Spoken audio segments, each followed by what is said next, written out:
자유나 개성을 인정하고 중요시한다는 말은 현대 사회에서는 아주 중요한 개념이나 권리처럼 인정받는다.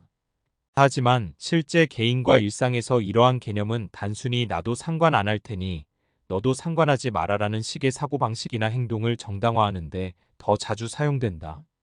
대다수들에게는 타인의 자유와 개성을 인정하는 것이 중요한 것이 아니라 자신의 자유와 개성이 침해받지 않는 것이 우선이다. 그리고는 마치 그것에 대한 대가나 혹은 선심을 베풀듯 타인 또한 존중하고 인정해준다. 그렇기에 누군가 자신의 자유를 침범하거나 신기를 거슬리게 만드는 행동을 할 경우 그 자신 또한 아주 손쉽게 인정과 존중을 철회한다. 사람들은 이러한 태도가 합리적이며 공정하다고 생각한다. 물론 일부 무례한 사람들을 상대해야 할 때는 그게 옳을 수도 있지만 실제로는 반대로 그저 상대를 단순히 무례한 사람으로 만들고 자신을 정당화시키는 도구가 될 때가 더 많다. 합당한 지적을 공격으로 받아들이고 정당한 요청이나 요구를 침범이나 간섭으로 여기는 경우들을 우리는 너무나 쉽게 찾아볼 수 있게 되었다. 그리고 특별히 심하게 반응하지 않을 뿐이지 자신이 부당한 대우를 받고도 참고 있는 피해자라 여기는 개개인들은 더더욱 많아졌다. 단순한 의견 차이나 필연적이고 동등한 대립 상황들에서조차 말이다. 본질적으로 나도 상관하지 않으니 너도 상관하지 말라는 말은 실제 현실 속에서는 절대 공정하지도 않고 합리적일 수도 없는 말이다. 본인이 상관하지 않겠다는 부분에 대해서 잘 생각해보라.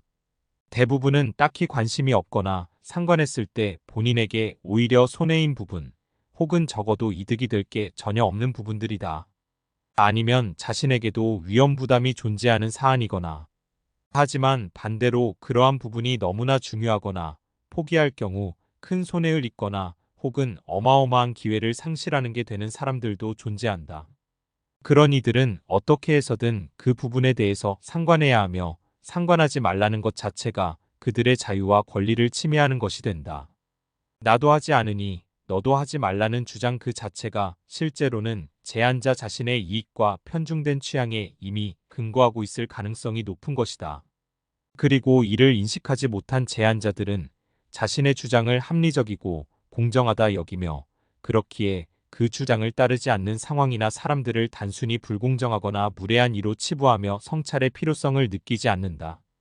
모든 이들의 자유와 개성을 존중한다는 의미는 그만큼 규정할 수 없는 각기 다른 여러 방면과 부분들에서 각 주장과 입장들의 충돌을 필연적으로 동반하게 된다.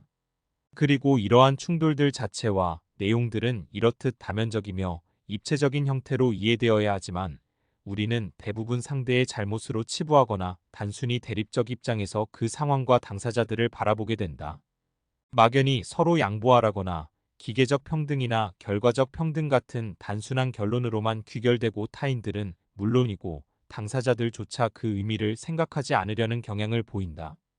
그리고 그 결과는 충돌의 근본적 원인이나 자기 스스로에 대한 성찰 대신 외부와 타인에 대한 적대감을 더 키우고 상대를 존중하고 이해하는 대신 오히려 조롱하고 멸시하며 스스로 우월감을 느끼고자 하는 인간의 본능을 계속 자극한다.